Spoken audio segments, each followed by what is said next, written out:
Hello, my name is Taylor. Welcome to my channel. Today's video, I'm going to be talking about the books that I hope to read in August. So I was not originally thinking that I would do an TBR video for August because I am going to be participating in the end of summer mood readathon, which is hosted by Christy A. Cole and several other co-hosts. I will have all of them linked in the description box. Go check them out and subscribe if you haven't already. I love all of them. So I was thinking this is a mood readathon, so I should just not have a TBR, but then I had some buddy reads that came up and some books that are going to be for a book club or, just ones I just generally wanted to have on my radar. And then I saw that there is a Revive Readthon, which is hosted by a book like you. I'll have all this linked in the description box in case you want to participate as well. I am going to merge the two essentially in my reading, which kind of sounds counterintuitive for a mood readathon. However, my thinking is I have decision fatigue, y'all. I need to have a plan with my reading so it can kind of guide me in the moment. Right now, I can calmly and collectively think about what I want to read and make a plan for it and have a list to look at and refer back to. That stresses me out way less. I don't know what it is lately, but my brain needs to be told what to do in the moment. So in order to avoid killing my mood for reading in general, I'm going to have this list of books to refer to. I'm also going to go where the mood takes me as far as I will start off on this list, but read whichever one suits my fancy first and go from there and read in whatever order I want to. Which, by the way, I really have to say that I love how Christy has set the mood readathon up by having questions that you answer as you read a book. I love that. I did not get to participate in that readathon last year. I can't even remember why. I do really bad with following through with readathons and relaying what I did to y'all. I need to do better about that. But I'm going to do it this time because I really want to answer these questions. They look so much fun. So I'm going to go over the books that I am planning to plug into the Revive Readathon, and I think I have one more that doesn't quite fit. The first prompt is a book that brings you joy. So for this one, I am putting one that has been on my radar because several people that I really trust their reviews and I have similar reading tastes have raved about this book. All three of them gave this like 5 stars. And that book is The Secrets of Avigdor.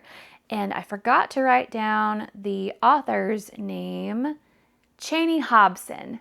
The beauty of having a camera to film on is that I have access to my phone to pull up things that I forget to write down. So anyways, yes, it is the first book in the Redemption Pirates series. It is a Christian fiction book.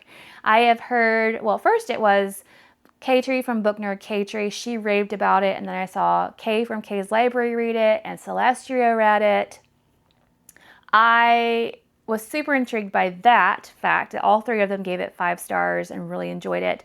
But also, it's about pirates, it's fantasy, it has also at some point dinosaurs in it. And I'm like, sign me up. I am here for this. I need to read this book. So I'm like almost certain that this book will bring me joy because I'm such a fantasy reader girly. I cannot wait. Next is Christian nonfiction book. So I actually have 2 that I'm thinking of for this. And the first one is more of a memoir. And I got this at a thrift store a while ago. And I've been holding on to it for the summertime because it happens in Hawaii. And I love the movie. And that is Soul Surfer by Bethany Hamilton. A true story of faith, family, and fighting to get back on the board. So I would love to see it in her own words, her story. And like I said, it happens in Hawaii. I don't even know what time of year the shark attack happened because if you don't know, she was attacked by a shark when she was a kid. It bit off her arm and she was a professional surfer because she only has one arm. That significantly impacted her ability to pro surf, but she persevered with faith and ended up being still a professional athlete. So, oh, it says Halloween. It's not a summer book, but it feels summery to me because Hawaii feels like summer to me. So anyways, I am hoping, I think there might be an audiobook for this maybe. I hope there is. But I feel like I can more easily digest nonfiction that is more story or memoir-esque. I can just easily listen to it and learn something versus this other book that I have put on TBRs twice now and have yet to fully read it. I'm hoping maybe I can pick it up a little bit the day I'm filming this. But I have been a terrible buddy reader because this is a buddy read and she's waiting on me and I feel so bad. But that book is Shepherding a Child's Heart by Ted Tripp. And I'm supposed to be buddy reading this with Whitney and she has so graciously been waiting on me. I just have not had the capacity with time or mental capacity because this is one that I really do need. My oldest, who is 3, is definitely having the three-nager stage right now. And it is a challenge to parent her at certain points. And I want to be able to parent from a biblical perspective because that's not how I was parented. I want to parent differently. I want to parent in a way that is better and more biblically based. So I need this book, but also my capacity for sitting down and actually retaining and thinking about the material has just not been there lately. But I'm holding myself to it that I will read this in August. I will finish this in August, hopefully. But that's another one that I could plug into the Christian nonfiction prompt. Next up is Yellow on the Cover, which is surprisingly a harder one to fill. But I looked at my 26 and 2026 list, and I do have one that has a significant amount of yellow in it. And that is the Chaos Grid by Lindsay something? Hold on. Lindsay Llewellyn, I think that's how you say it, but is a part of a duology, I think, and this one has been on my radar for a while as well. I saw Chantel talk about this one and a few other people as well. This is a YA Christian dystopian novel set in Texas. I think something goes awry with our atmosphere or something. I don't even really know what it's about, but the cover, the fact that she has blue hair for some reason, I'm slightly intrigued.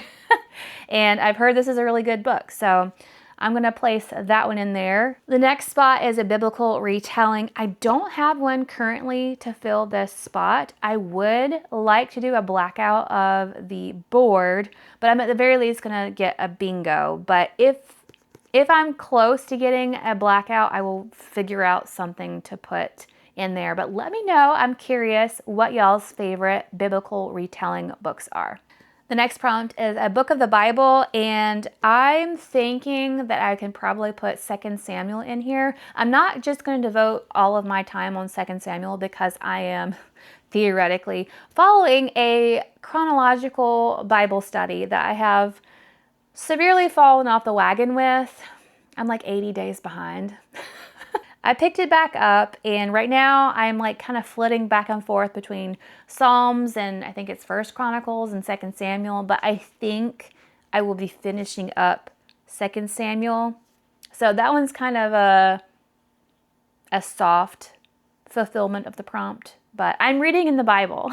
Next prompt is favorite author. So for that one, I am going to plug in one of my buddy reads, and that is The Memoirs of Sherlock Holmes by Sir Arthur Conan Doyle. I'm buddy reading this with Alma, and we are actually journeying through all of Sherlock Holmes books from, I think, chronologically on. And this is the next one that we have up to read. I'm hoping that we can have this done, and then in October we can read The Hound of the Baskervilles, because I think that's a perfect book to read for August. But I love Sherlock. He is one of my absolute favorite characters. I think he's hilarious, and the way Doyle writes his books, even if I see it coming, I still find it so intriguing and fascinating. I don't know what it is about his writing, but it really clicks. It does not read like it was written forever ago. I don't even know what year it was, but it reads pretty modern, surprisingly, and yeah, I like his writing. Favorite genre. So I am doing one of my favorite genres, and that would be sci-fi, and this is a book that I have talked about several times. Actually, some of y'all in the comments pointed out that I have yet to read this book, which is kind of embarrassing, but I really do want to read this, and it's actually on my 26 and 2026 list as well. I had put it on a TBR earlier this year actually and said if I don't read it that month, which I didn't, I would read it in August because it is Chantel's Indie Instagram book club for August, and that is Suspended in the Stars by E.A. Hendricks. I need to read this book. I love this cover. I love the colors. I love space on a book. It's supposed to be Greatest Showman and like Star Trek or something. She has an ode to Star Trek in her dedication, and I need to know. So she's also a Hoosier, which is someone who is from Indiana, which is where I currently live, and she goes to book events around here. So I want to read her book and actually meet her in person. So this will be the month. This is definitely a high priority. The next prompt is the Revive Book Club pick, or you could do a host recommendation, which I am actually already doing with The Secrets of Avigdor. That's on the list for K-Tree, but I'm putting in the actual book club pick because I had learned a couple months ago that Keisha was going to be doing this one, and I was so excited. I was like, I am doing that book. I really, really, really want to read that book. It's by Victoria McCombs, I think. Yes. She is an author I have not yet read, but several people that I have similar reading tastes to and trust have raved about her books. So she's been an author on my radar for a while. Pretty much all of her books are on my TBR, but this one is probably one of the prettiest covers I've ever seen. I don't even really know what this book is about. I don't need to know. I'm excited to participate in the book club. The last prompt on the Revive Readathon bingo board is a buddy read, and technically I could put my buddy read with Alma on here, the Memoirs of Sherlock Holmes, but to get the bingo board to work in my favor, I'm actually going to put In Pieces by Rhonda Ortiz. And I am buddy reading this with Lindsay Lou Lemus off of Instagram and book lover Amanda. So we're reading this in celebration of our good friend Tammy from the Protagonist Pub. It's her birthday in August, and this is one of the books she raves about. It is Catholic fiction, historical fiction. I think it's set in like the 1790s in Boston, I think.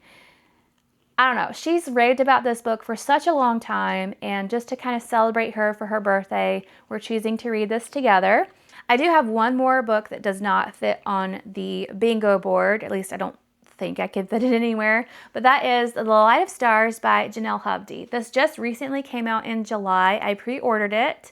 And this is a Christian fiction Regency romance. I just love this cover. I need to know all the things about this book. So I'm trying to do better about reading books that I pre-order sooner. I very, very rarely pre-order books, but this one really intrigued me for the cover and the premise. And yeah, so I'm hoping to pick it up in August because to me, India is hot. August is still a hot month. So there we go. Just to recap, these are all of the books that I am going to be physically reading. So Soul Surfer, The Light of Stars, Suspended in the Stars. Oh, there's a stars theme there. That was unintentional. The Memoirs of Sherlock Holmes, Shepherding a Child's Heart, and what else? The Secrets of Avigdor, The Chaos Grid, and A Bride of Fallen Stars, and In Pieces.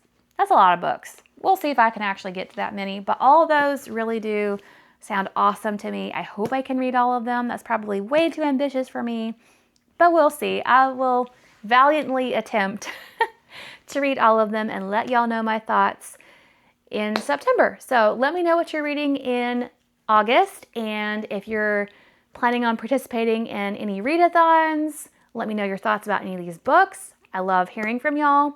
Hope you have a blessed day, y'all. Bye.